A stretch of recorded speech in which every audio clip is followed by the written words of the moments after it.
오늘 하나님 말씀 마가복음 12장 18절부터 12장 27절까지입니다. 다 찾으셨으면 아멘 하시겠습니다. 다 같이 합독하겠습니다. 부활이 없다 하는 사두개인들이 예수께 와서 물어이르되 선생님이여 모세가 우리에게 써주기를 어떤 사람의 형이 자식이 없이 아내를 두고 죽으면 그 동생이 그 아내를 취하여 형을 위하여 상속자를 세울지니라 하였나이다. 7형제가 있었는데 아지가 아내를 취하였다가 상속자가 없이 죽고 둘째도 그 여자를 취하였다가 상속자가 없이 죽고 셋째도 그렇게 하여 일곱이 다 상속자가 없었고 최후의 여자도 죽었나이다. 7사람이 다 그를 아내로 취하였으니 부활 때 곧 그들이 살아날 때에 그 중에 누구의 아내가 되리이까? 예수께서 이르시되 너희가 성경도 하나님의 능력도 알지 못함으로 오해함이 아니냐. 사람이 죽은 자 가운데서 살아날 때에는 장가도 아니가고 시집도 아니가고 하늘에 있는 천사들과 같으니라. 죽은 자가 살아난다는 것을 말할진대 너희가 모세의 책 중 가시나무 떨기에 관한 글에 하나님께서 모세에게 이르시되 나는 아브라함의 하나님이요 이삭의 하나님이요 야곱의 하나님이로라 하신 말씀을 읽어보지 못하였느냐. 하나님은 죽은 자의 하나님이 아니요 산 자의 하나님이시라. 너희가 크게 오해하였도다 하시니라. 조금 전 오늘 본문 마가복음 12장 18절부터 27절까지 같이 합독을 했습니다. 이 본문을 읽으시면서 여러분께서 어떤 생각을 하셨는지 저는 알 수가 없습니다. 영역이 아주 뛰어나서 사람의 마음을 읽을 수도 있는 그런 목사님보다 미래를 예측할 수도 있는 능력 있는 목사님들은 혹시 모르겠지만 저는 그쪽과는 워낙 거리가 먼 그런 사람이라서 이 본문을 읽고 여러분께서 어떤 생각을 하셨는지 도저히 알아낼 수가 없습니다. 사람의 생김새가 모두 다르듯이 생각하는 것 또한 다 다를 것이고 그렇게 생각을 따릅니다. 저는 이 본문을 읽으면서 어떤 생각을 했는지 이 설교를 준비하면서 오늘 본문을 읽고 또 읽는 가운데 이런 생각을 했습니다. 사람 사는 세상은 다 똑같다는 그런 생각을 정말 많이 했습니다. 사람이 사는 시간에 따라서 다르지 않고 사람이 사는 장소에 따라서 다르지 않다는 생각을 많이 했습니다. 사람들은 분명히 제한된 시간과 제한된 공간 속에서 살아가고 있습니다. 죄가 과거로 돌아갈 수도 없고 또한 미래로 날아갈 수도 없습니다. 제가 또한 어떤 순간 이동을 해가지고 공간 이동을 해서 다른 나라로 갈 수도 없는 일입니다. 저는 분명히 21세기 대한민국이라는 나라에서 살고 있습니다. 이 제한된 시간과 제한된 공간 속에서 살고 있습니다. 그런데 그 한 사람 한 사람이 살아가는 그 세상의 모습은 시간과 공간을 초월해서 거의 유사한 패턴을 보이고 있다는 겁니다. 사는 장소가 달라도 시간이 고대에서 현대까지 흘렀어도 사람이 사는 모습, 사람이 생각하는 양상은 언제나 거기서 거기라는 그런 생각을 많이 했습니다. 이스라엘과 우리나라가 다르지 않고 2000년 전에 이스라엘의 그 사람들과 오늘날 대한민국 사람들이 생각하는 방식이 크게 차이가 없다고 그렇게 생각을 했습니다. 그 이유는 두 가지 때문입니다. 우선 첫 번째는 흔히 즉 형이 죽으면은 아우가 그 형수를 취하는 풍습입니다. 오늘 본문 12장 19절에서 선생님이여 모세가 우리에게 써주기를 어떤 사람의 형이 자식이 없이 아내를 두고 죽으면 그 동생이 그 아내를 취하여 형을 위하여 상속자를 세울지니라 하였나이다 라고 그렇게 기록을 하고 있습니다. 고대 이스라엘에서 계대 결혼을 율법으로도 인정해주고 있음을 확인할 수 있습니다. 그 사실로 봐서 당시의 계대 결혼이 공공연하게 행해졌던 그런 풍습임을 알 수가 있습니다. 그런데 이 계대 결혼이 당시 이스라엘의 풍습만은 아니었다는 것입니다. 학창시절 국사 시간에 배웠던 내용을 한번 조금만 기억을 해주시기를 부탁을 드립니다. 이 한반도 땅에 고구려, 신라, 백제라는 그런 삼국시대가 있었습니다. 그 삼국시대 이전에 부여, 복조, 동이라는 부족국가 시대가 있었습니다. 그중 부여라는 그런 부족국가에 형사취수제라는 그런 풍습이 있었습니다. 그리고 그 형사취수제라는 풍습이 고구려까지 이어져 왔다고 그때 역사는 기록하고 있습니다. 또 세계 곳곳에서 이 형사취수제와 유사한 풍습이 아주 많이 발견이 되고 있습니다. 그 형사취수제가 이스라엘의 대대결혼과 결코 다르지 않습니다. 형이 죽으면 동생이 형수를 취하고 그 형수의 삶을 돌보아주는 풍습입니다. 모세가 우리나라를 다녀갔다는 기록이 있나요? 전혀 없습니다. 이스라엘의 율법이 우리나라에 어떤 영향을 미쳤다는 그런 근거는 전혀 없습니다. 당시 부여나 고구려에서 하나님을 알고 성경을 읽었다고 말할 수 있는 근거는 하나도 없습니다. 그런데 아주 신기하게도 정말 묘하게도 너무나도 그 유사한 모습이 두 나라에서 발견되고 있습니다. 이 사람 사는 세상은 장소를 불문하고 거의 다르지 않은 것 같습니다. 또 하나 사람들이 살아가는 세상의 모습이 시간과 공간을 초월해서 거의 유사하다고 생각을 하는 두 번째 이유는 오늘 본문에 나타난 사두개인들의 질문 때문입니다. 12장 23절에 7사람이 다 그를 아내로 취하였으니 부부할 때 곧 그들이 사랑할 때에 그 중에 누구의 아내가 되리까? 라는 질문입니다. 7형제가 있었는데 나지의 아내였던 여자가 기구하게도 형제들이 차례차례로 죽으면서 막내의 아들, 즉 막내의 그 아내로까지 살게 되었습니다. 그러다가 막내 아내로 죽었습니다. 그럼 죽어서 천국 갔을 때에 부활의 때에 이 여인은 누구의 아내가 되겠느냐고 사두개인들이 묻는 질문입니다. 바로 우리가 궁금해하는 그런 질문입니다. 저와 여러분 우리 모두가 궁금해하는 질문을 무려 2000년 전에 사두개인들이 예수님께 묻고 있는 것입니다. 이 사람들의 궁금증은 예나 지금이나 거의 차이가 없습니다. 지금 여러분들께서 가장 궁금해하는 것이 무엇입니까? 나는 어떤 모습으로 부활할까? 태어날 때의 모습으로 부활할까? 아니면 가장 인생에 있어서 전성기 때의 모습으로 부활할까? 아니면 죽을 때의 모습으로 부활할까? 쌍꺼풀 수술하기 이전의 모습으로 부활할까? 아니면 이후의 모습으로 부활할까? 그런 것들을 궁금해합니다. 가족관계는 어떻게 될까? 천국 가서도 지금의 부모가 그대로일까? 천국 가서도 형제자매가 그대로일까? 천국 가서도 아내와 자녀들이 그대로일까? 그런 것들을 궁금해합니다. 부모님은 믿지 않고 돌아가셨는데 과연 천국 가서 만나볼 수가 있을까? 혹시라도 만나면 내가 그 부모를 알아볼 수 있을까? 저 원수 같은 24는 정말 천국에서 만나고 싶지 않은데 만나면 어떻게 하지? 어떤 표정을 짓지? 천국 가서 내 직업은 무엇일까? 어떻게 먹고 살까? 어떤 집에서 살게 될까? 이 사람들은 모두 이런 문제들을 궁금해합니다. 2000년 전이나 지금이나 전혀 다르지 않습니다. 시간과 공간을 초월해서 사람들이 살아가는 모습이나 사람들이 생각하는 방식이나 사람들이 궁금해하는 것은 다 거기서 거부하는 겁니다. 왜 그럴까요? 엄청나게 많은 시간이 흘렀습니다. 그리고 엄청나게 많은 변화가 이 세상에 일어났습니다. 심지어 사람이 저 우주로까지 향하는 그런 시대에 우리가 살고 있습니다.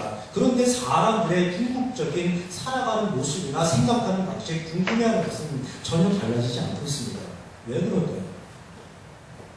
그 이유는 너무나 간단합니다. 사람이라는 존재 자체가 달라지지 않았기 때문입니다. 즉 기독교적인 관점에서 사람이라는 존재가 여전히 죄인의 상태에 머물러 있기 때문입니다. 그리고 혹시 구원을 받았다고 하더라도 여전히 죄적인 사고의 틀 안에서 사고하고 살아가고 있기 때문입니다.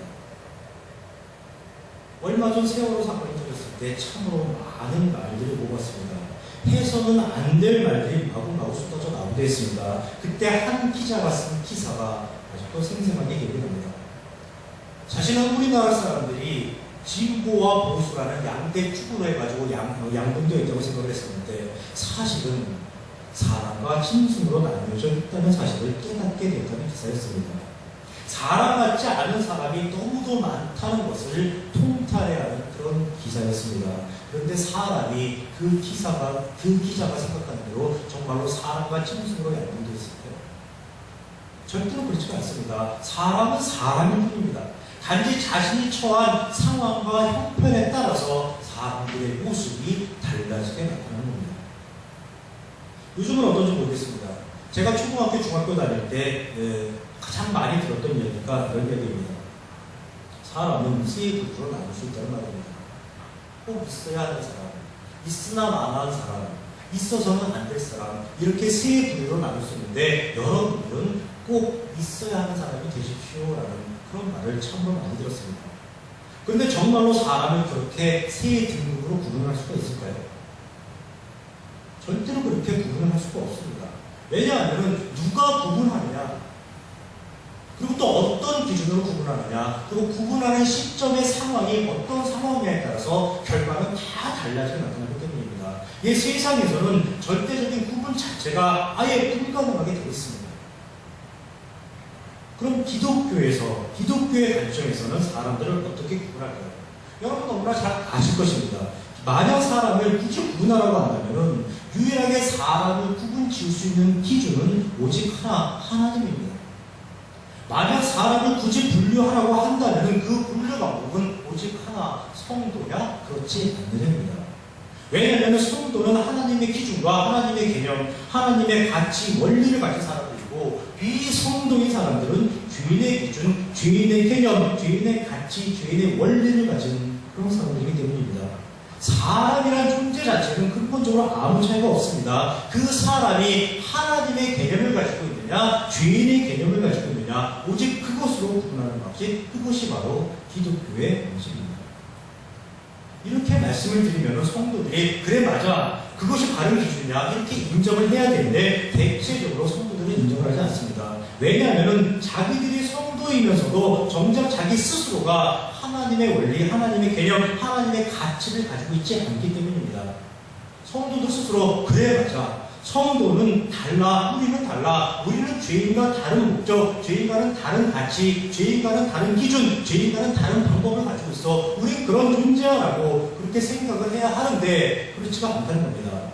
성도라는 자기의 정체성을 잘 알지 못하는 참으로 불행하고 안타까운 그런 현실입니다. 제가 왜 이런 말씀을 드립니까? 사람들이 궁금해하는 것이 늘 똑같고 사람들이 질문하는 방식이 늘 똑같다는 말입니다. 죽은 뒤에는 어떻게 됩니까? 2000년 전 사람들이 했던 질문이나 2000년 후 21세기를 살아가는 사람이나 질문하는 내용이 똑같고 궁금해하는 내용이 다 똑같습니다. 만약 똑같은 죄인이 2000년 전에도 죄인이었던 사람이 지금 현재에도 죄인인 사람이 죄의 틀에 갇혀서 이 질문을 한다면 그래도 이해를 할 수 있습니다. 그런데 성도라는 사람들이, 성도라는 그런 존재가 2000년 전에 죄인이었던 질문을 지금 21세기 현재 시점에서 그대로 하고 있다는 것은 너무나 안타까운 그런 현실이랍니다. 예수님께서 12장 27절에서 이렇게 대답을 하셨습니다. 하나님은 죽은 자의 하나님이 아니요 산 자의 하나님이시라 너희가 크게 오해할거다 라고 분명히 대답을 하셨는데도 우리는 여전히 그 문제를 궁금해하고 있습니다. 왜 그럴까요? 우리가 아직도 하나님의 원리와 기준 가치에 대해서 바르게 이해를 하지 못하기 때문입니다. 성경에 대해서 바르게 이해하지 못하기 때문입니다. 예수님께서 하신 이 대답에 대해서 온전한 이해가 아직 이루어져 있지 않기 때문입니다. 비록 구원받은 성도이지만 여전히 죄의 속성을 벗어버리지 못하고 시시때때로 다가오는 죄의 공격에 주저앉기 때문입니다. 성도는 성도인데 무늬만 성도이기 때문입니다. 방금 전 굳이 사람을 분류한다면 기독교에서는 성도냐 아니냐로 구분한다고 했습니다. 하나님의 사람이냐 죄의 사람이냐로 구분한다고 했습니다. 과연 양자가 어떻게 달라야 하는지, 어떤 관점에서 성경을 바라봐야만 하는지, 어떤 관점에서 상황을 이해해야 하는지 오늘 본문을 통해서 차근차근 살펴보도록 하겠습니다. 먼저 본문 속에 등장했던 계대 결혼의 풍습을 살펴보면서 성도와 비성도 간의 차이점을 한번 알아보겠습니다. 사람들이 성경을 읽다가 아주 당황해하는 경우가 참으로 많이 있습니다. 여러 가지가 있겠지만은 저는 개인적으로 가장 충격을 받았던 내용이 창세기 38장에 나오는 유다와 다말의 이야기입니다. 유다라는 사람이 있었고 그 사람에게 세 아들이 있었습니다. 마지가 엘이었고 그 엘의 아내가 다말이었습니다. 그러니까 다말은 유다의 맏며느리가 됩니다. 그런데 불행하게도 엘이 후사를 남기지 못하고 죽음을 맞이합니다. 그러자 유다가 둘째 아들인 오난에게 이렇게 얘기를 합니다. 내 형수에게로 들어가서 남편의 아우된 본분을 행하여 내 형을 위하여 씨가 있게 하라라고 이야기를 합니다. 성경에 나오는 계대결혼의 아주 구체적인 예입니다. 그렇지만 오난도 아이를 낳지 못하고 죽음을 맞이합니다. 그러자 유다는 며느리 다말에게 셋째 아들 셀라가 장성할 때까지 수절하면서 기다려달라고 부탁을 합니다. 그런데 유다는 그 약속을 이행하지 않습니다. 셀라가 장성을 했지만은 이행하지 않습니다. 혹시 셀라도 그의 두 형들처럼 세상을 떠날지 모른다고 생각했기 때문입니다. 그러자 다말은 몸파는 여자로 가장해서 유다에게 다가갔고 그를 유혹해서 유다의 아이를 임신하게 됩니다. 처음에는 자신의 아이, 그 아이인지도 모른 채 며느리 다말이 행음을 해서 임신한 것으로 오해한 유다는 그녀를 불태워 죽이려고 했지만은 왜 그런 일이 일어났는지 자초지종을 다 들은 이후에 그는 나보다 온토다라고 자책을 하면서 이 이야기가 마무리됩니다. 저는 성경에서 이 내용을 처음 대했을 때 참으로 성경은 희한한 책이라고 그렇게 생각했습니다. 별의별 이야기가 다 나온다고 그렇게 생각했습니다.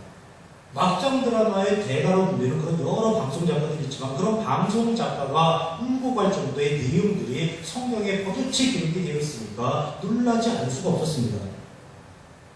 뭐야? 하나님도 근친상간을 인정한다는 얘기야? 뭐야? 하나님도 지금 계대결혼을 장려하신다는 얘기야? 뭐야? 도저히 이해할 수가 없었습니다. 이런 하나님을 믿어야 되나? 신뢰해야 되나?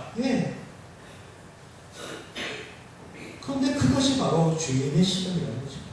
성경이 그 내용을 기록하고 있는 이유, 성경이 그 내용을 통해서 무엇을 말하려고 하는 것인지 전혀 그 의도를 알아차리지 못하고 오직 상황에만 매달리다 보니까 완전히 하나님을 오해하고 성경을 오해하게 됩니다. 기독교를 비판하거나 비난하는 세상 속 많은 사람들이 다 똑같습니다. 단지 상황만을 보고 자기의 관점에서 자기의 기준으로 해석을 하니까 이해할 수 없는 하나님이 되는 것이고 신뢰할 수 없는 하나님이 되는 것이고 믿지 못할 기독교가 되어버린 겁니다. 그럼 성도의 관점에서는 하나님의 사람의 시각에서는 유다와 다말 이야기를 어떻게 바라봐야만 할까요? 이 사건은 하나님의 역사가 아니라 일반적인 사람의 이야기일 뿐이라는 사실입니다. 한 가정에서 일어나는 지극히 일반적이고 상식적인 사람들이 행했던 이야기라는 겁니다. 그 당시 문화적으로 많은 사람들이 행했던 이야기입니다. 살아있는 사람은 어떻게 해서든지 스스로 살아가는 그런 방법을 모색하게 되어 있습니다. 그냥 앉아서 죽음을 맞이하지 않습니다. 어떻게든 살아가기 위해서 산 사람은 온갖 노력을 다 기울게 되어 있습니다. 농경사회, 목축사회에서 일할 수 있는 남자의 존재, 그것은 삶의 유일한 수단입니다. 어떤 여자가 아들도 없이 남편을 잃고 과부가 되었습니다. 그 여자가 살아갈 수 있는 방법 도저히 없습니다. 그래서 그 여자를 보호해주기 위해서 계대결혼이라는 풍습이 등장하는 것이고 형사취수제라는 풍습이 등장하게 되는 겁니다. 어떻게든 살아가기 위해서 사람 스스로 만들어낸 사람끼리의 약속이고 제도이고 법입니다. 그런데 그 약속이 지켜지지를 않으니까 다말이 시아버지를 속여서 임신한 것이고 그 사실을 안 유다가 내가 혼토다라고 다말을 인정해 준 것입니다. 왜냐하면 산 사람은 살아가는 것이 가장 중요한 것이기 때문입니다. 하나님께서 사람들의 이러한 심정과 마음을 아실까요? 모르실까요? 유다도 아는데 하나님께서 모르실 거 없습니다. 하나님께서 당연히 아십니다. 죄인된 사람들의 연약함을 아시고 살기 위해서 몸부림치는 그 모든 사람들의 자구책을 다 아십니다. 그래서 하나님께서 노인해 주신 겁니다. 비록 하나님 곁을 떠나서 죄인이 되었지만은 그들을 버려두지 않으시고 사람이 온전히 살아갈 수 있도록 갈 길을 안내하시고 도움을 주시는 겁니다. 그래서 율법을 통해 대대의 결과도 인정해 주신 겁니다. 윤리적이냐 그렇지 않느냐를 따지기에 앞서 우선 사람은 살아가야 하는 존재이니까 하나님께서 인정해 준 겁니다. 그 인정해 주는 내용이 신명기 25장 5절에서 6절 이렇게 기록이 되어 있습니다. 형제들이 함께 사는데 그중 하나가 죽고 아들이 없거든 그 죽은 자의 아내는 나가서 타인에게 시집가지 말 것이요 그의 남편의 형제가 그에게로 들어가서 그를 맞이하여 아내로 삼아 그의 남편의 형제된 의무를 그에게 다 행할 것이요 그 여인이 낳은 첫 아들이 그 죽은 형제의 이름을 잊게 하여 그 이름이 이스라엘 중에서 끊어지지 않게 할 것이니라 라고 이렇게 말씀하신 겁니다. 계대 결혼이 사람에 의해서 만들어진 사람의 제도이지만은 하나님 보시기에 남편 일을 연약하고 가엾은 여자가 다른 이에게 시집가는 것보다 형제들의 보호를 받으면서 사는 것이 더 낫다고 보시기에 하나님께서 인정해 주신 겁니다. 예, 이것이 바로 하나님께서 주신 율법의 정신입니다. 사람이 온전히 살아갈 수 있도록 보다 더 낫게 살아갈 수 있도록 하나님께서 보장을 해 주신 겁니다. 하나님을 믿지 않는 사람들이 하나님은 별 희한한 법을 다 제정하시고 별 이상한 법을 다 주신다라고 그렇게 이야기를 할 때 성도는 그것이 하나님의 심정과 마음이라고 말할 수 있어야만 합니다. 사람을 살리는 법이라고 말할 수 있어야만 합니다. 하나님에게 필요한 법이 아니라 사람에게 필요한 법이 율법이라고 말할 수 있어야만 합니다. 사람들이 그 율법을 지키면 하나님 좋은 것이 아니라 바로 사람이 좋아지는 것이라고 그렇게 말할 수 있어야만 합니다. 그런데 너무나 안타깝게도 이렇게 말해야 하는 성도가 율법은 하나님의 명령이라고 이야기를 하고 있습니다. 그리고 그 명령에 순종하지 않으면 하나님으로부터 징계를 받고 심판을 당할 것이라고 그렇게 이야기를 합니다. 하나님은 사람을 살리려고 율법을 주셨는데 사람은 그 율법으로 인해서 스스로 죽어가는 길을 택하는 미련함을 보이고 있는 겁니다. 그러니까 기독교가 갈수록 이상해지는 겁니다.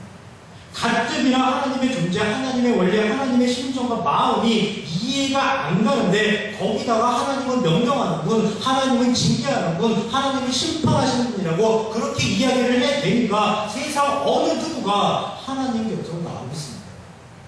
저 같아도 그런 하나님이라면 믿고 싶지 않고 알고 싶지 않고 신뢰하지 않습니다. 하나님은 사람을 살리시는 분이십니다. 사람이 죄인이 되어서 불행한 삶을 살고 있을 때 하나님께서 찾아오셔서 하나님의 존재와 하나님의 일하심을 보여주시고 이제부터 사람을 위해 수고하고 애쓰시는 그 하나님을 신뢰하고 의지하며 온전히 살아갈 수 있도록 사람에게 주신 가르침, 그것이 바로 율법입니다. 예, 율법은 사람을 살리는 하나님의 가르침입니다. 그러나 그 율법이 유대교에 의해서 오히려 사람을 힘들게 하는 법 조항으로 변질되어 버렸습니다. 법이 되어버리니까 당연히 의무가 되어버리고 그 의무를 이해하지 않으면 징계가 따르는 것입니다. 하나님의 이름으로 징계를 한다고 그렇게 이야기합니다. 예, 이런 세상에서 사람이 도저히 살아갈 수가 없습니다. 그래서 바로 예수님께서 오신 것입니다. 그것을 바로잡기 위해 예수님께서 오신 것입니다. 즉 율법을 완전하게 하기 위해서 사람을 살려내기 위해서 2000년 전에 예수 그리스도가 이 땅에 오셨던 것입니다. 그러나 사람들은 그 예수 그리스도를 가만히 놓아두지 않습니다. 어떻게 해서든지 예수님의 존재를 부인하고 싶어하고 어떻게 해서든지 예수님의 사역을 방해하고 싶어합니다. 그 이유는 사람들이 죄의 원리에 빠져서 살아가고 있기 때문입니다.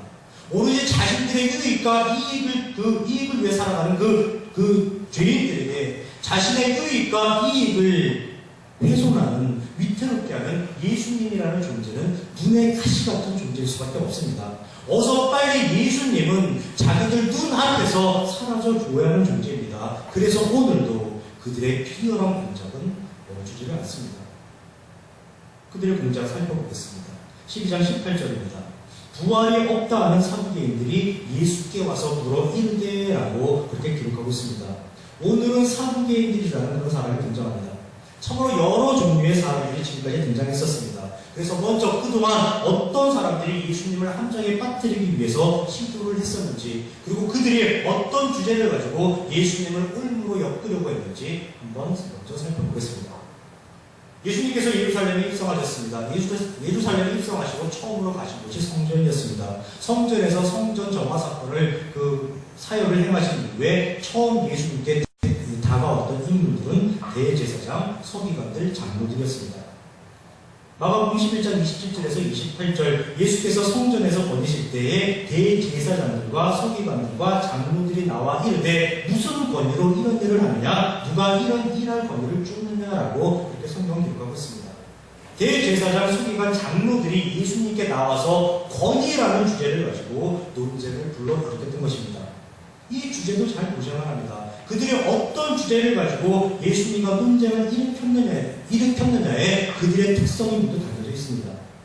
성전을 중심으로 살아가는 대제사장, 서기관, 장로들에게는 권위라는 문제가 가장 중요한 것이었고, 더불어서 그들이 권위를 얼마나 중요시하고 얼마나 권위에 사로잡혔던 인물들인 것을 우리가 이 질문을 통해서 알게 되는 겁니다. 그 다음에 등장하는 인물들은 바리새인과 헤롯 당원들이었습니다.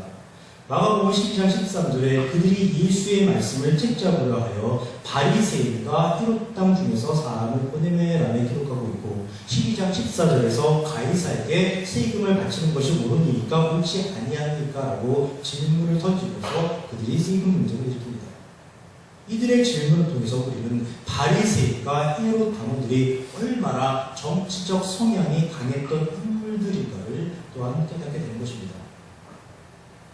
처음에는 종교적 성향이 강하고 권위에 사로잡혀 있는 대제사장, 서기관, 장로들이 나왔습니다. 두 번째에는 정치적 성향이 강한 바리새인과 헤롯 당원들이 나와서 예수님에게 말을 걸어서 트집을 잡았습니다.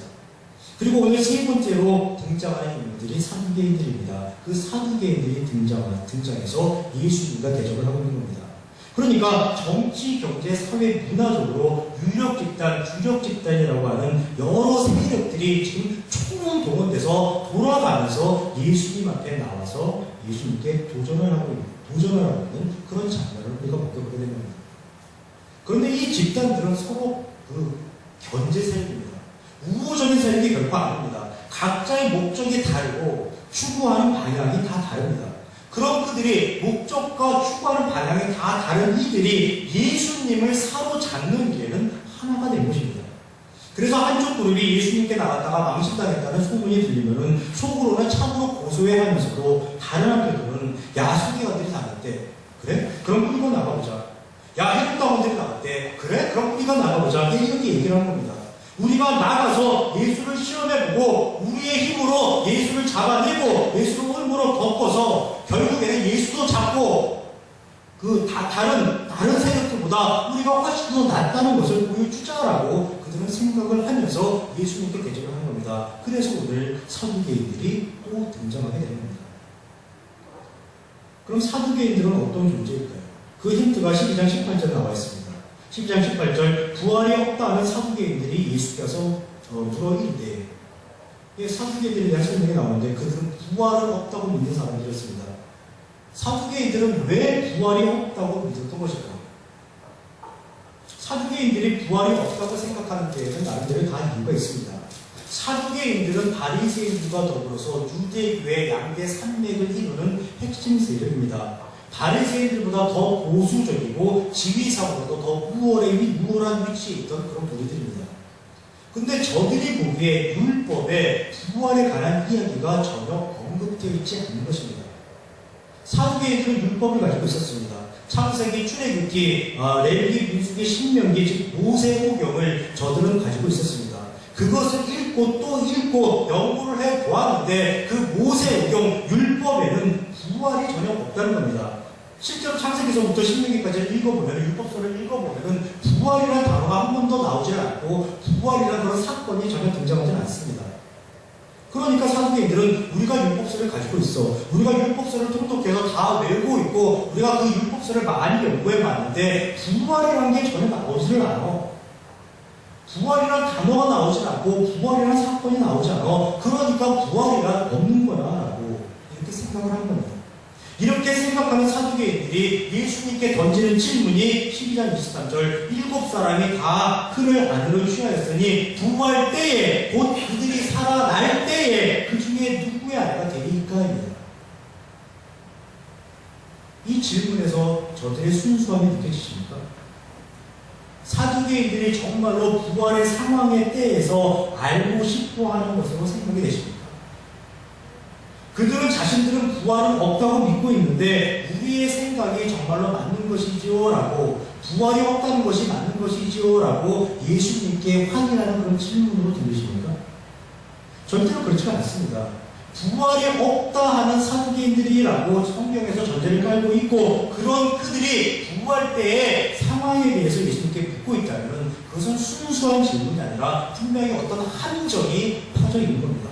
즉 순수한 의미의 질문이 아니라 어떤 불순한 의도가 그들의 질문 속에 담겨 있다는 겁니다. 권위 이야기가 나온다고 권위 이야기가 아니었습니다. 세금 이야기가 나온다고 세금에 관한 이야기가 아니었고 이혼 이야기가 나온다고 이혼에 관한 이야기가 아니었습니다. 그 이야기들의 주제들은 모두가 예수님을 올무로 엮어서 함정에 빠뜨리려는 그런 수단에 불과했습니다. 몰라서 묻는 게 아니고 확인하기 위해서 묻는 게 아니고 오직 하나 예수님을 함정에 빠뜨려서 예수님의 존재를 밝혀내는 그것이 유일한 목적이었습니다. 오늘 사두개인들이 부활에 관해서 하는 질문 그들의 목적도 결코 다르지 않습니다. 그럼 저들이 기대하는 예수님의 대답은 무엇일까요? 물론 저들은 함정을 파놓은 것이기 때문에 예수님께서는 어떻게 대답을 하셔도 그 함정에 빠지게 되어 있습니다. 만약 예수님께서 부활은 있어 라고 말씀하시면 사두개인들은 이렇게 반응할 겁니다. 성경에 부활이 없잖아. 율법에 부활이라는 말이 안 나오잖아. 너는 왜 율법에 없는 이야기를 하니?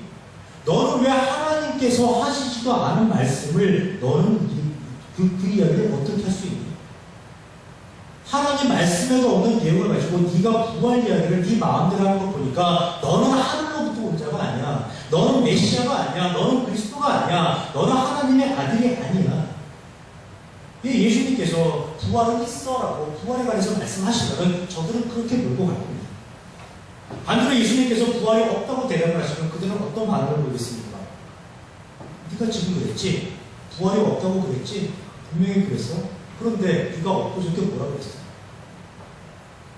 네가 죽은 다음에 사흘 만에 부활할 거라고 얘기를 했잖아. 분명히 그렇게 얘기했지. 그렇게 얘기했잖아. 근데 네가 순뻥이네. 부활은 없다고 말하면서 너 스스로는 부활한다고 어떻게 그렇게 얘기를 할 수 있어? 너 순사기 아니야? 이렇게 그 사두개인들은 몰아가는 겁니다.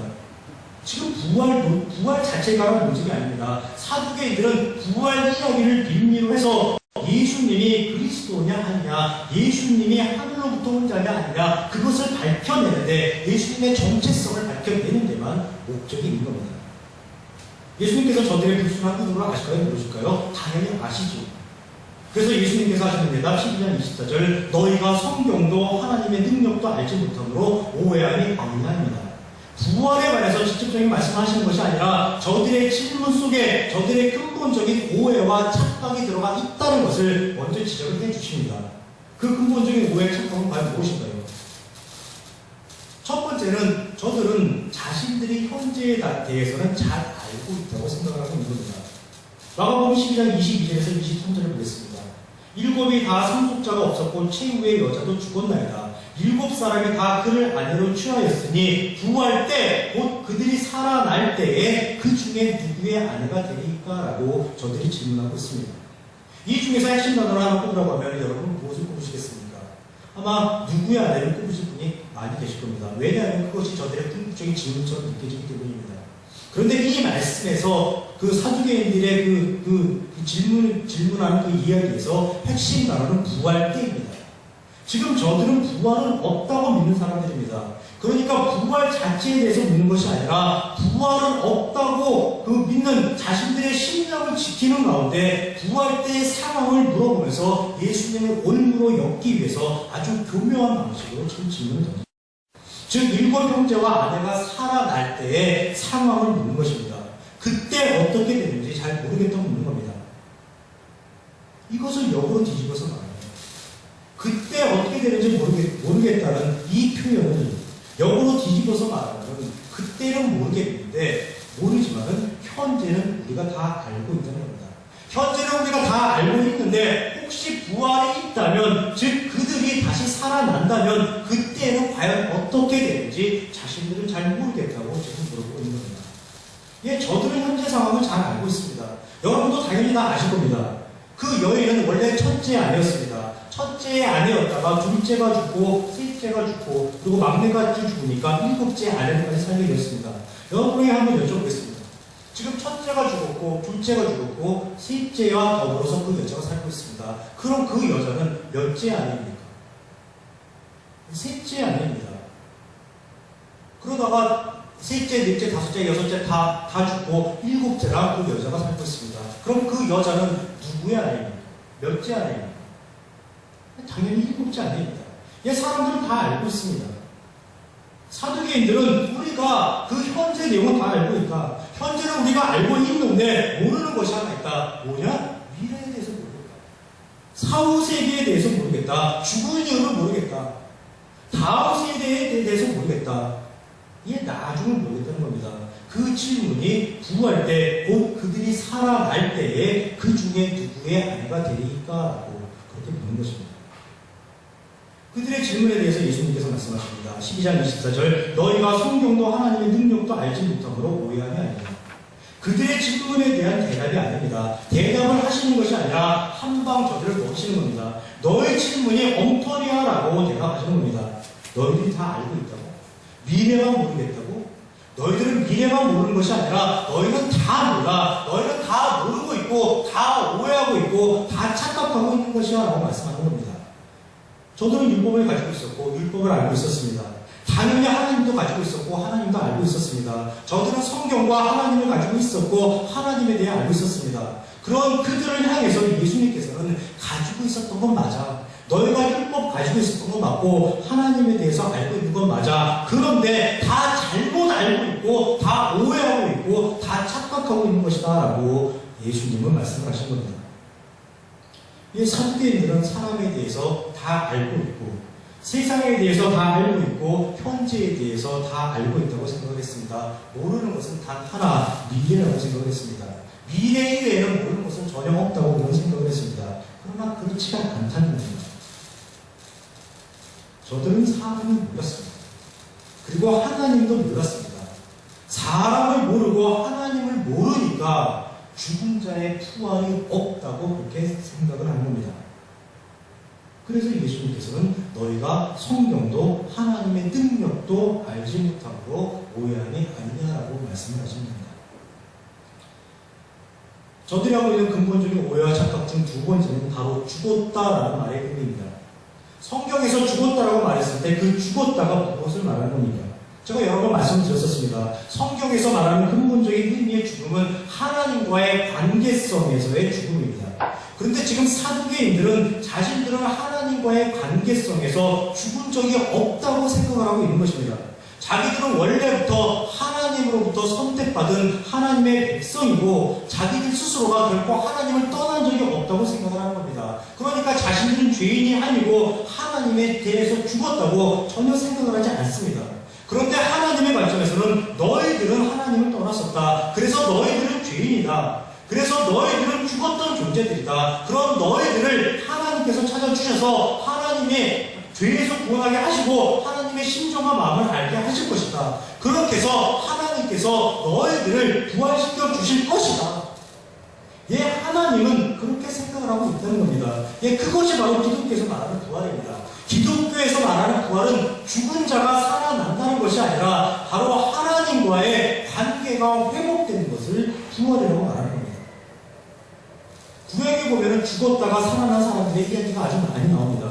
그런데 죽었다가 살아난 사람들에 대해서 그들이 부활했다고 말을 하지 않습니다. 신약에서도 나사로가 죽었다가 살아났습니다. 그런데 나사로가 부활했다고 말하지 않습니다.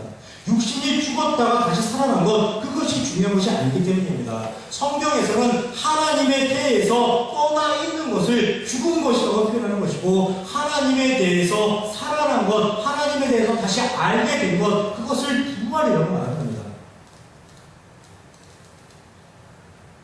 지금 사도계인들이 부활의 때라고 그렇게 표현을 하고 있지만은 그들이 말하는 부활은 기독교에서 말하는 부활에 관계되는 것이 아닙니다. 시간적 내세에 관계된 것이고 사후 세계에 관계된 것입니다.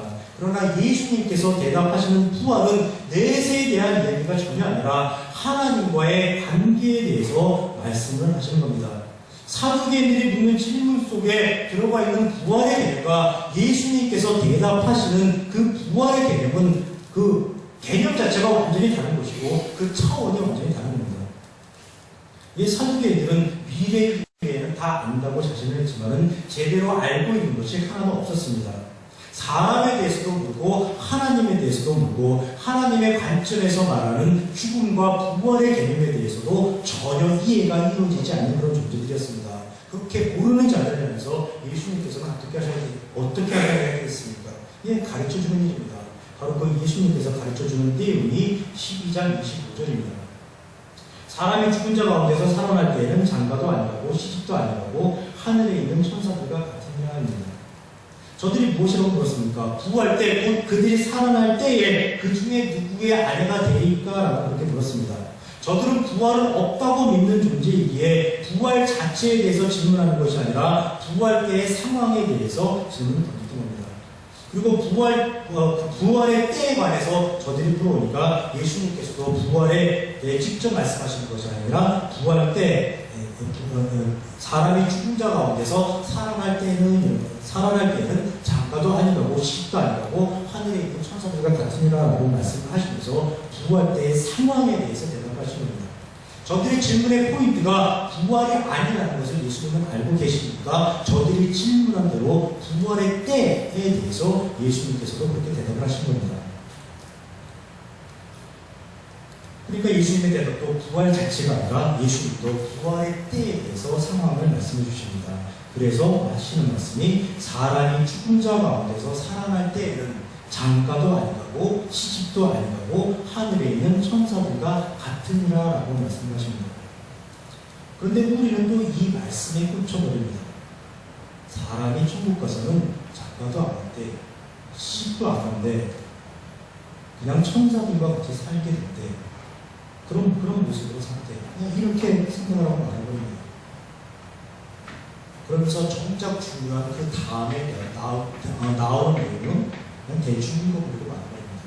그런데 이 말씀은 사람이 죽은 자 가운데 살아날 때는 장가도 아니고 시집도 아니고 하늘에 있는 천사들과 같으니라. 이 말씀은 예수님의 답변에서 핵심이 전혀 아닙니다. 일단 저들의 질문에 대해서 대답한 것처럼 부활의 때에 관해서 그렇습니까? 부활의 때에 관해서 대답한 것처럼 보여주시는 것이고 진짜 하시고자 하시는 말씀을 끌어내기 위한 도입부의 말씀에 불과한 그런 내용입니다. 그렇게 예수님께서는 말씀을 이끌어내시면서 이제 본론으로 들어가서 저들이 질문하지도 않은 부활 자체에 대해서 말씀을 이끌어나가십니다. 그 내용이 12장 26절에서 27절입니다. 죽은 자가 살아난다는 것을 말할진대 너희가 모세의 책중 가시나무 떨기에 가는데 하나님께서 모세에게 이르시되 나는 아브라함의 하나님이요 이삭의 하나님이요 야곱의 하나님이로라 하신 말씀을 읽어보지 못하였느냐. 하나님은 죽은 자의 하나님이 아니요 산 자의 하나님이시라 라고 말씀을 하시는 내용입니다. 지난주에도 잠깐 말씀드렸었는데 우리는 대제사장들, 서기관들, 장로들, 바리새인들, 또 헤롯 당원들 그리고 오늘 등장하는 사두개인들이 예수님께 대해서 묻는 장면은 아주 쉽게 이해를 합니다. 네가 무슨 권위로 이런 일을 하느냐? 누가 내게 이런 일할 권위를 주었느냐? 세금을 내는 것이 옳으냐 옳지 않느냐? 누구의 아내가 되겠느냐? 이게 저들이 하는 질문을 귀에 아주 쏙쏙 잘 들어옵니다. 그런데 예수님의 대답을 대하면 갑자기 당황스러워집니다.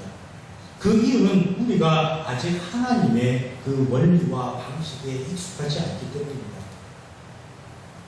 예수님의 대답을 대하면 당황하지 말고 하나님의 관점에서 차분하게 생각을 해봐야 합니다. 한번 예수님의 대답의 의미를 한번 알아보겠습니다. 12장 26절 다시 한번 보겠습니다. 나는 아브라함의 하나님이요 이삭의 하나님이요 야곱의 하나님이로라 하신 말씀을 읽어보지 못하였느냐. 여러분께 한번 여쭤보겠습니다. 여러분께서 지금 사두개인이라고 한번 생각을 해보십시오. 예수님 앞에서 나와서 질문하고 있는 사두개인이라고 한번 생각을 하시는데 부활이 없다고 생각하는 그런 사두개인이라고 한번 생각을 해보시고 제가 드리는 말씀이 한번 질문에 대답을 해보시고 부탁드리겠습니다. 여러분, 아브라함이 죽었습니까? 살았습니까? 아브라함이 죽었습니까? 살았습니까? 부활이 없다고 생각하는 사두개인들 입장에서 아브라함은 죽었습니다. 이삭이 죽었습니까? 살았습니까? 예, 이삭도 죽었습니다. 야곱이 죽었습니까? 야곱이 살았습니까? 예, 야곱은 죽었습니다. 예, 아브라함, 이삭, 야곱은 다 죽었습니다. 분명히 죽은 존재들입니다. 아브라함, 이삭, 야곱이 육체적으로 살아난 적이 한 번도 없습니다. 아브라함이 살아났다는 말, 육체적으로 살아났다는 말 저는 들어본 적 없고 이삭, 야곱 살아났다는 말 저는 들어본 적이 없습니다. 그들이 부활했다는 말 전혀 들어본 적이 없습니다. 지금 사두개인은 아브라함, 이삭, 야곱이 분명히 하나님 앞에 죽어있는 자들, 하나님 앞에 죽어있는 존재들이라고 그들은 생각을 하고 있습니다.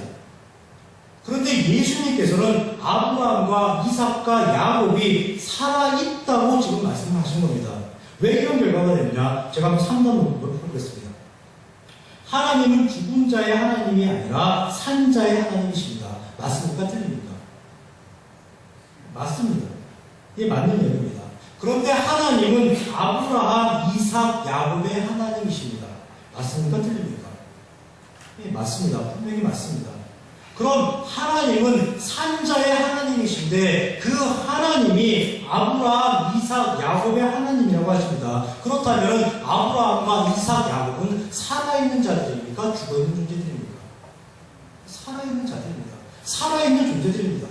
사두개인들은 부활이 없다고 생각을 하고 있고 아브라함, 이삭, 야곱이 살아났다는 소리를 들어본 적이 한 번도 없으니까 사두개인들에게 아브라함, 이삭, 야곱은 당연히 죽은 자입니다. 그런데 지금 예수님은 아브라함의 하나님, 이삭의 하나님, 야곱의 하나님이라고 들어보지 못하였느냐? 하나님은 죽은 자의 하나님이 아니라 산 자의 하나님이라고, 살아있는 자의 하나님이라고 그렇게 말씀을 하시는 거니까 아브라함, 이삭, 야곱은 당연히 살아있는 존재로 하나님 앞에 살아있는 존재로 여겨지고 있다는 겁니다.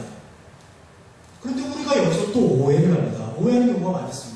그래, 맞아. 하나님은, 아브라함, 이삭, 야곱은 살아있어. 분명히 살아있는 존재야. 우리가 보이지는 않지만은, 우리가 볼 수는 없지만은, 어딘가 보이지 않는 그곳에서 하나님과 더불어 기쁘고 즐겁고 행복하게 살고 있을 거야. 이렇게 생각을 합니다. 또 사후세계 개념으로 우리 스스로가 끌고 갑니다. 또 내세 개념으로 우리가 몰고 갑니다. 사두개인과 전혀 다르지가 않습니다. 그렇지 않습니다. 지금 예수님께서 말씀하신 의도는 아브라함, 이삭, 야곱이 살아있다는 그 말씀은 전혀 그런 의미가 아닙니다. 아까도 말씀을 드렸습니다. 성경에서 죽었다라고 이야기할 때 그것은 육신의 죽음을 의미하는 것이 아니라 하나님과의 관계에서 죽어있다는 것을 의미하는 것이라고 말씀드렸습니다. 그렇다면 살았다라는 표현도 육신이 살아있다는 것을 이야기하는 것이 아니라 당연히 하나님과의 관계에서 살아있다는 의미가 되는 겁니다. 그런 의미에서 아브라함, 이삭, 야곱이 살아있는 존재라고 예수님께서 말씀하신 겁니다.